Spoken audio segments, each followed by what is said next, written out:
जिनका स्वरूप शांत है, जो शेष नाग पर विराजते हैं, जिनकी नाभि में पद्म है, जो देवताओं के देव हैं, जो पूरे ब्रह्मांड को धारण किए हुए हैं, जो सर्वत्र व्याप्त है, जो माँ लक्ष्मी के पति हैं, जिनके नेत्र कमल के समान हैं और योगी जिनका निरंतर चिंतन करते हैं, ऐसे भगवान नारायण को मैं प्रणाम करता हूँ, जो सभी भयों को नष्ट करते हैं। नमस्कार मित्रों, आज हम आए हैं उज्जैन से 31 किलोमीटर दूर ग्राम नारायणा में स्थित श्री कृष्ण सुदामा मैत्री धाम के दर्शन के लिए। यह विश्व का एकमात्र ऐसा मंदिर है जहाँ पर कृष्ण के साथ सुदामा जी पूजे जाते हैं, अर्थात यह माँ राधा नहीं विराजते हैं। यह स्थान जाति पाति, ऊंच नीच, अमीरी गरीबी के भेदभाव से दूर होकर नर और नारायण की मित्रता का जीवंत प्रमाण है। यह अद्वितीय तीर्थ सच्ची मित्रता और गुरु भक्ति का संगम है। विश्व के प्राचीन, पौराणिक, ऐतिहासिक एवं धार्मिक तीर्थ स्थलों में विशिष्ट स्थान रखता है। भगवान कृष्ण और सुदामा की मित्रता का प्रमाण मंदिर के प्रांगण में स्थित पेड़ों के रूप में आज भी देखा जाता है। नारायणा धाम में ये पेड़ उन्हीं लकड़ियों से फले फूले हैं जो श्री कृष्ण और सुदामा ने एकत्रित किए थे। आप देख सकते हैं यह श्री कृष्ण जी की मौली और ये सुदामा जी के द्वारा इकट्ठी की हुई मौली। गुरुकुल के दिनों में सुदामा हर संभव तरीके से श्री कृष्ण की मदद करते हैं, जैसे एक भक्त अपने भगवान के लिए शुद्ध प्रेम और भक्ति से करता है।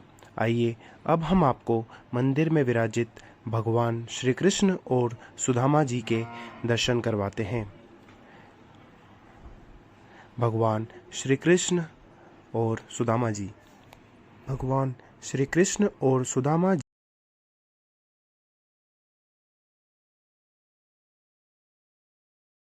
भगवान श्री कृष्ण शिक्षा ग्रहण करने उज्जैन स्थित गुरु सांदीपनि के आश्रम आए थे। एक बार गुरु माता के आदेश प्राप्त करके भगवान श्री कृष्ण और सुदामा जी लकड़ी लेने के लिए स्वर्णगिरी पर्वत, जो कि नारायणा धाम से 1 किलोमीटर दूर है, यहाँ आते हैं।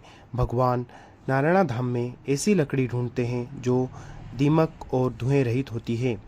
लकड़ी की तलाश करके भगवान गठरी बांधकर नारायणा धाम आते हैं और तेज बारिश के कारण रात्रि यहीं विश्राम करते हैं। जो सूखी मूली भगवान लाए थे, जैसे जैसे रात्रि होती जाती है वह चेतन होती जाती है और उसका आकार और स्वरूप बढ़ता जाता है, जो कि आज भी देखी जा सकती है। सुदामा जी की प्यास बुझाने के लिए श्री कृष्ण ने यहाँ से मिट्टी हटाई थी। वहाँ से जल निकला, जिसे आज दामोदर कुंड के नाम से जाना जाता है। आश्रम में कृष्ण और सुदामा को ना पाकर जब सांदीपनि जी उन्हें ढूंढते ढूंढते यहाँ आते हैं, तब सांदीपनि जी भगवान श्री कृष्ण को नारायण के नाम से संबोधित करते हैं। इसीलिए इस स्थान का नाम, इस गांव का नाम नारायणा पड़ता है।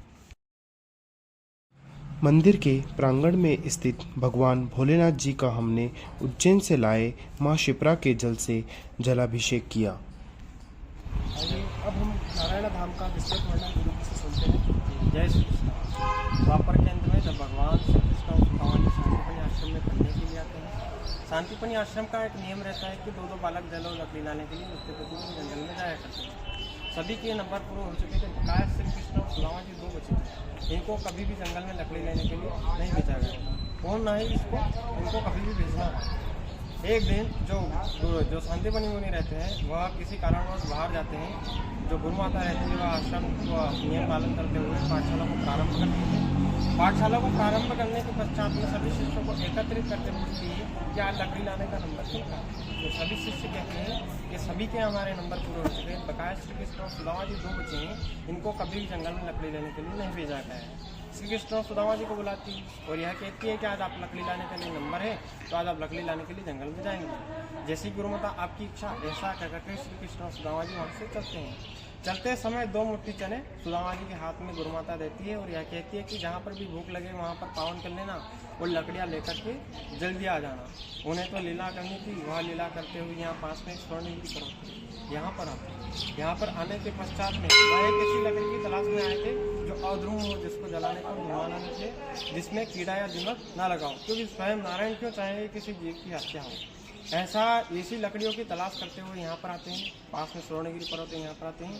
यहाँ पर आने के पश्चात में भगवान श्री कृष्ण 4 प्रकार की लकड़ियों को एकत्रित करते हैं। सुदामा जी 2 प्रकार की लकड़ियों को एकत्रित करते हैं और उनको मूलियों की तरह बांध करके अपने सर पर धर करके यहाँ पर आते हैं।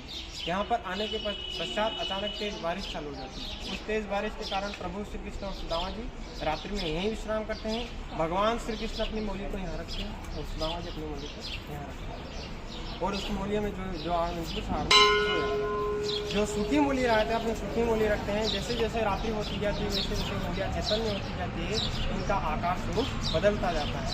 अब सुबह होती है, सुबह होने के पश्चात में भगवान तो सुदामा जी के पास 2 मुट्ठी चने पड़े हुए थे। वह सुदामा जी को याद आते हैं। सुदामा जी उसमें 2 हिस्से करते हैं, एक हिस्सा श्री कृष्ण के लिए रखते हैं, एक हिस्सा सुदामा जी के लिए रखते हैं। सुदामा जी अपना हिस्सा ग्रहण करने के पश्चात श्री कृष्ण का बचाव ग्रहण करना चालू कर देते हैं।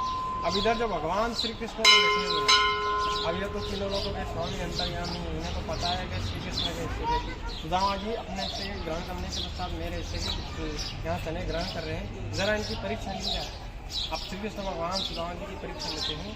ये सुदामा जी किटकिट की आवाज़ कैसी आ रही है? तो सुदामा जी यहाँ पर झूठ बोलते हैं कि प्रभु ये रात को सुंदर ठंडा शीतल जल गिरा है, उसके कारण मेरे दांत पीट के जा रहे हैं, ऐसा यहाँ पर झूठ बोलते हैं। अब सुबह होती है, सुबह होने के पश्चात भगवान श्री कृष्ण को पता चल गया था कि जो सुदामा जी महाराज है, इन्होंने चने तो खा लिया, बीच दिन जल पिलाना आवश्यक है। तो सुदामा जी से भगवान श्री कृष्ण यहाँ पर जल मांगते हैं, जरा सुदामा कहीं से जल पिलाओ, फिर आसमान को चलते हैं। तो श्री कृष्ण भगवान कहते हैं, सुदामा जी कहते हैं कि प्रभु यहाँ कहाँ चले, यहाँ तो महाका लोगन है, उज्जैन चलेंगे, उनकी कुंड में नहाएंगे, वहीं स्नान करेंगे। तो श्री कृष्ण भगवान कहते हैं कि वहाँ पर तो भक्ति पहुँच जाओ, यहाँ पर क्या होगा।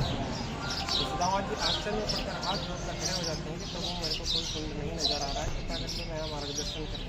श्री कृष्ण भगवान स्वयं होते हैं, समझने के बाद व्यक्तियों को आजू बाजू करते हैं, दामोदर नंदा सामने कौन दिख रहा है, दामोदर। यहाँ से कमंडल रखते हैं, कमंडल भरने के पश्चात श्री कृष्ण भगवान जलपान करते हैं। सुदामा जी ने जलपान करते हैं। जलपान करने के पश्चात अब श्री कृष्ण भगवान सुदामा जी से 2 मुट्ठी चने मांगे, जरा 2 मुट्ठी चने लिया, फिर आसमान की ओर चलते हैं। अब सुदामा जी के पास थोड़े बोले चल रहे हैं, सुदामा जी तो उसे ग्रहण कर चुके हैं। अब सुदामा जी को यहाँ पर सत्य बोलना ही रहा है, तो मैं ग्रहण कर चुका हूँ। तो सुदामा जी यहाँ पर सत्य बोलते हैं, उसे मैं ग्रहण कर चुका हूँ। तो श्री कृष्ण भगवान कहते हैं कि आपने मित्रता का हिस्सा कहा है, आपको मित्रता हिस्सा कहा आपने, तो आपको दरिद्रता का श्राप तो भोगना ही पड़ेगा। तो इसी स्थान से भगवान श्री कृष्ण ने सुदामा जी को दरिद्रता का श्राप दिया। वही श्राप द्वारिका में 2 मुट्ठी चावल खाकर के वहाँ उनका उद्धार होता है। अगले दिन जब पाठशाला प्रारंभ होती है तो वहाँ उन्हें 2 शिष्य दिखाई नहीं देते। तो शांति मणि मुनि पूछते हैं कि 2 शिष्य आप दिखाई क्यों नहीं देते? तो सभी शिष्य कहते हैं कि वह तो जंगल में लकड़ी लेने के लिए गए। ऐसा कहते हुए वहाँ से सब जो शांति मणि मुनि थे सभी शिष्य उनको ढूंढते हुए यहाँ पर आते हैं। यहाँ पर आने के पश्चात में शांति मणि मुनि है, वह यहाँ भगवान श्री कृष्ण को नारायण नाम से संबोधित करते हैं। यहाँ से पूजन विधि के बाद उज्जैन ले जाने के बाद भगवान श्री कृष्ण कलाओं का अध्ययन करते हैं, सुदामा जी अध्ययन करते हैं। सुदामा जी सुदामापुर का जाते हैं, भगवान द्वारिका को जाते हैं। यहाँ जो श्राप दिया गया था उसके पीछे भी एक छोटी सी कहानी। एक अवंतिका नगर में एक तपस्विनी ब्राह्मणी रहती थी, वह दिन प्रतिदिन भिक्षा व्यक्ति करती थी। जो भी उसे भिक्षा में प्राप्त होता था वह अगले दिन ठाकुर जी को भोग लगाकर यहाँ से अर्पण करती थी। एक दिन वह भिक्षा वृत्ति के लिए जाती है, उन्हें कुछ भी प्राप्त नहीं होता है। अगले दिन को जाते हैं, कुछ भी प्राप्त नहीं होता है। ऐसे लगातार 5 दिन बीत जाते हैं, उन्हें कुछ भी प्राप्त नहीं होता है। 6ठे दिन आते समय 2 मुट्ठी चने मिल जाते हैं। उन 2 मुट्ठी चने को अपनी कुटिया में लाकर के रख देती है। मन में विचार करते हुए जाती है कि अगले दिन ठाकुर जी को भोग लगा करके इसे ग्रहण कर लूँ, पर समय को कुछ और करना था। तो अचानक उसी रात्रि को वहाँ चोर घुसते हैं। चोर घुसाने के पश्चात में वहाँ उन 2 मुट्ठी चने पड़े हुए थे उनको देखने के पश्चात वह यह समझते हैं न कोई इसमें हीरा जवाहरात होंगे, ऐसा मन में संचय करके वहाँ से चोर 2 मुट्ठी चने को चुरा करके भाग जाते हैं। भागते समय जो तपस्विनी ब्राह्मणी रहती है उनकी नींद खुल जाती है और नींद खुलने के पश्चात वह देखती है कि मैं भूख प्यास से व्याकुल होकर के इधर उधर भटक रही हूँ, सिर्फ मुझे मिले 2 मुट्ठी चने, वह भी चोर चुरा करके भाग गए। जो भी इस चने को खाएगा सदा के लिए दरिद्र बन जाएगा, ऐसा वहाँ से श्राप देती। जो चोर रहते हैं वो शांतिपनी मुनि आश्रम के पास में पटवारे के लिए उस कोठरी को खोल करके देखते हैं, उसमें से 2 मुट्ठी चने मिलते हैं। उन चने को वहीं पर छोड़ करके चोर वहां से भाग जाते हैं। जो शांति बनी बनी और जो सभी शिष्य वहां के साथ करते हैं, उस समय में 2 बट्टी चने मिलते हैं। वही चने गुरु माता जब श्री कृष्ण और सुदामा जी यहाँ पर आते हैं, उस समय सुदामा जी के हाथ में देते हैं। अब सुदामा जी थे परम ज्ञानी, ब्रह्म को जानने वाले थे।